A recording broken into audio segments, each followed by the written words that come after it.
You're listening to the Greeks Gridiron, live with Ethan Haristodoulou.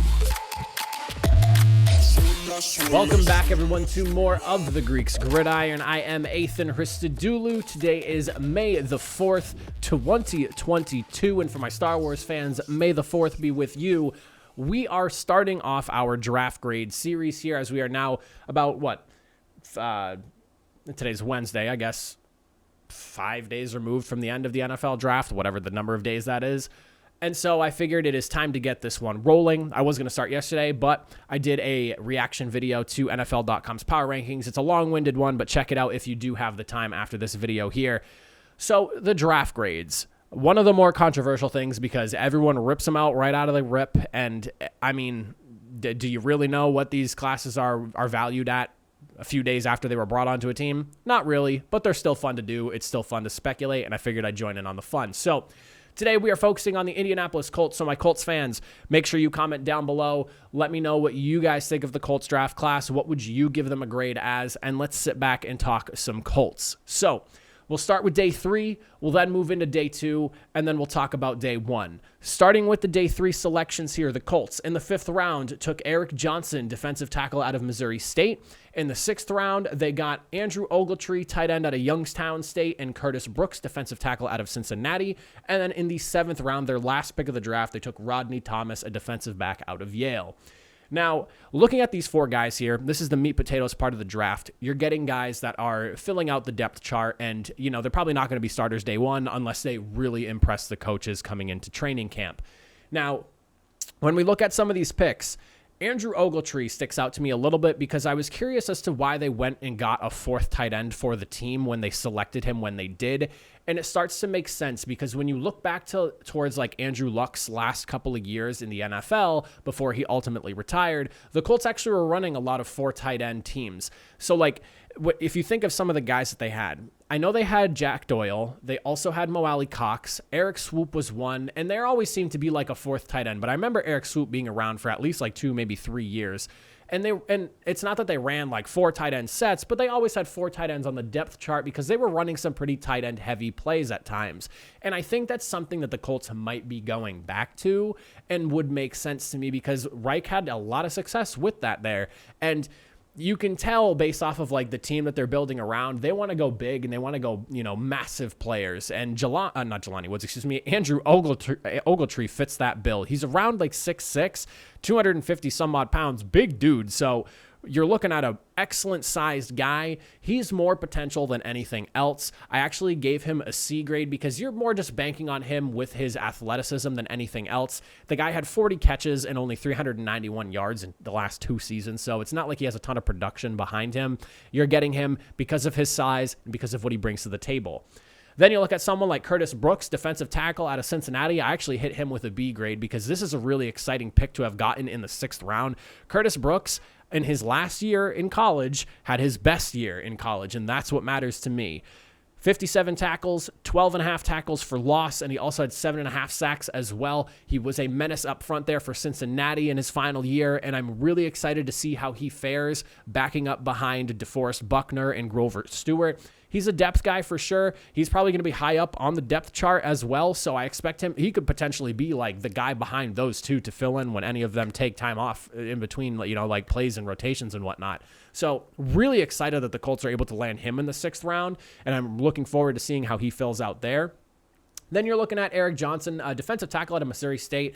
There wasn't really a ton for me to find on him. I went back and I was trying to find highlights for all these players as I put this together, and what I've come to find out is some of these smaller schools or just like lesser known players do not have a ton of highlight film, if any at all, to even watch. So you're relying on statistics, you're relying on like the draft profiles and their sizing and everything and just kind of what scouts are saying about them.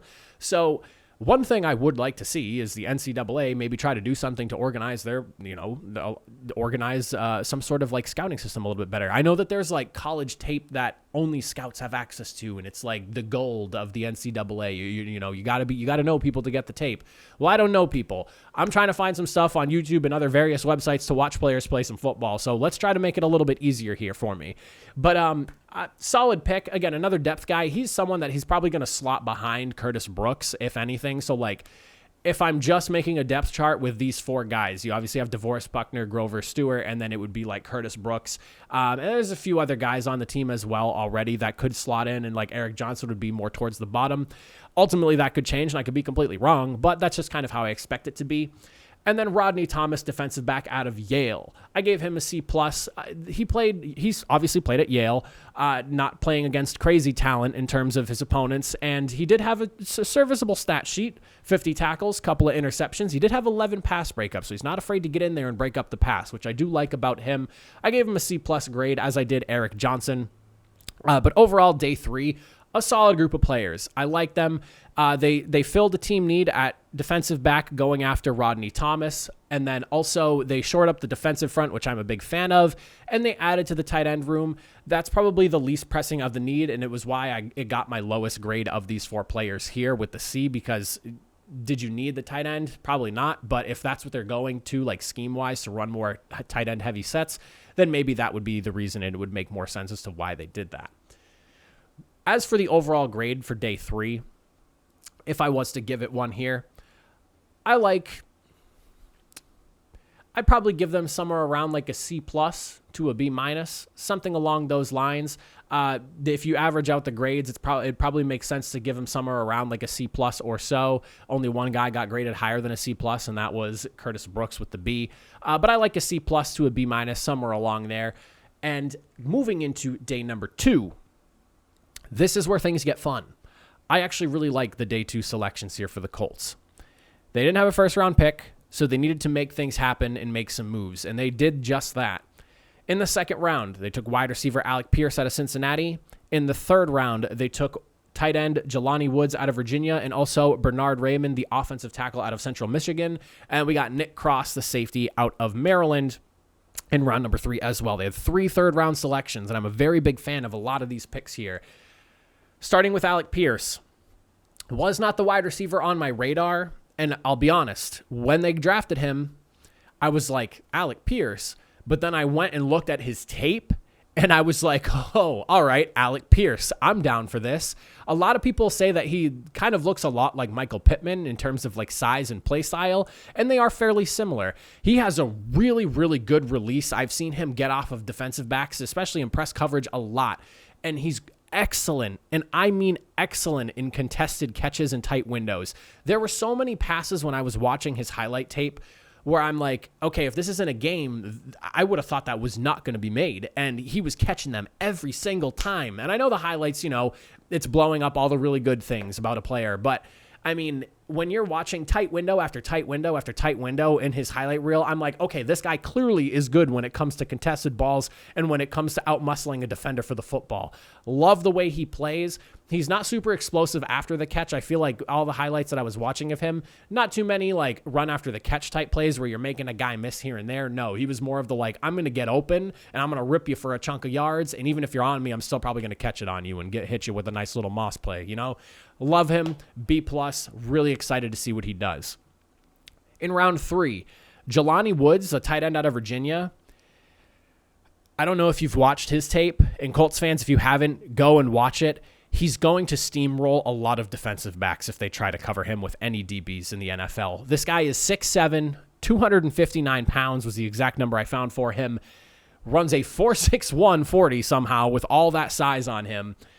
This guy makes tacklers bounce off of him like it's no one's business. I could not believe the amount of plays I watched him catch a ball and then either proceed to run over someone or run through multiple tackles. I don't know how he fell to the third round considering his ability to just bulldoze people over. I know that when I was reading his draft profiles, people are like, he doesn't have enough meat on his legs. He's very skinny legs. Okay, if he's still running people over, does it really matter how skinny his legs are? And his blocking technique, I guess, isn't the best, but that's something you can work on. You can't teach 6'7", 260, 4.6 40. That's not taught. You have to be born with that. You can't just teach somebody how to do those things. Unbelievable athleticism, good hands as well. And if he gets the ball in his hands, there's strong potential he can run people over.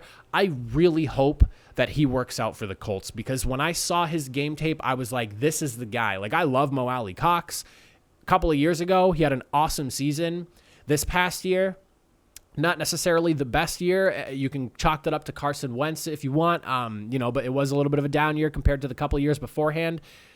I hope that Jelani Woods challenges Mo Alley Cox every single week for that tight end 1 spot because 1, I want the competition, but 2, Jelani Woods needs to be getting the ball thrown to him, and I hope Matt Ryan falls in love with that guy and his size and just starts throwing him the football each and every single play, if anything. Then we're looking at Bernard Raymond, offensive tackle out of Central Michigan. A lot of people were scared away by him because of the fact that he has only been playing the tackle position for 2 years. He was a converted tight end. That is a little bit of a scary thought. He obviously still has things to learn and some things to work through, but the good news is he has time. Is he going to slot into left tackle day 1? Maybe, maybe not. He's got to duke it out with Pryor, who's going to be getting his shot at the left tackle spot. But for how good he already is and having only played for 2 years, he was one of the better pass blockers in college football last year. If he can just build on that and get his technique stuff down, which you can teach more technique, but you can't teach the nastiness and the aggressiveness and, the ability to use your athleticism. As a guy who's a left tackle, having been a tight end, he moves a lot faster than most tackles do because of where he came from and what he was doing prior to being a left tackle. You can't really teach that. You have to have that or you don't. So again, technique, more of something that you're going to, you can sharpen techniques, you can iron things out and make that cleaner, but you can't teach size, athleticism, and all that stuff. And he has more rare athleticism for a tackle. Very excited about him. I gave him a B. And then for Nick Cross, a safety out of Maryland, I do like his playmaking ability. He was probably the weakest pick in this round just because of, the safety is not necessarily a need on the Colts, but more so it was a necessity thing because we had so many injuries at safety last year that you want to have some depth and you want to have playmakers behind the playmakers we already have, because I'm a big fan of Kari Willis and Julian Blackmon as a tandem. I thought they were really good together when healthy, but you can tell the Colts were obviously concerned after both of them getting hurt last year, bringing in McLeod and now drafting Nick Cross. We needed some safety depth, and I think we got 2 guys that could do an excellent job in backing them up. McLeod might even have an opportunity to fight for starting reps. I wouldn't be surprised. He does have experience. He's been around for a while. He knows what he's doing. Maybe he can, they are on the younger side, Willis and Blackmon, so maybe he can teach them a thing or two as well. But I like the idea of Nick Cross. He's got solid size, excellent closing speed, and he's a really good tackler. Go watch some of his tape if you haven't already. But he definitely jumps off the screen at you when you're watching stuff from Maryland. But as for the day 2 grade, I would give them a solid B here, maybe even a B+, just because of the fact that I really I love all the pieces in one way or another. They're not the absolute best possible player that they possibly could have gotten at that position maybe, but I really like what they did get. And I mean, the Jelani Woods thing, I gave him a B+ grade. He probably could have been higher, but I try to one, I'm doing the Colts and I'm a Colts fan, so I'm trying to pull back my fandom here a bit and not give them too overly zealous grades. But also, I'm trying to be realistic with this. If I'm doing every single team, I really want to look at them, and not everyone's going to get an A on everything. Not everyone's going to get a D or an F on everything. And I think that the Colts, overall, solid group of guys that they brought in for what they had for picks. Day 1, they obviously didn't have a selection, and I'm not going to get into this too much, but I was trying to figure out, how am I going to grade the day 1 if a team doesn't have selections in round 1. And there was, I believe, 9 teams with multiple picks in the first round this year. So there was a handful of teams that did not select in the first round. So the way I decided to kind of look at it and figure out a grade for it is, 1, why didn't they have draft picks? And 2, what did they get out of the situation of not having those draft picks? And I would kind of grade it based off that. For the Colts, we obviously ended up having to trade a first-round pick for Carson Wentz because he played more than 70 or 75% of the snaps for us last year. So that kind of sucked. We got rid of the first-round selection. However, we ultimately flipped Carson Wentz for some picks, and we turned it into Matt Ryan. So in a stretch of a way, that first-round pick ended up being Matt Ryan. We just kind of got him a year late. So for that, I'll give them a B. And with that in mind, a B for day 1, a B for day 1. With that in mind, the overall grade for the Colts, I will settle on, is a B.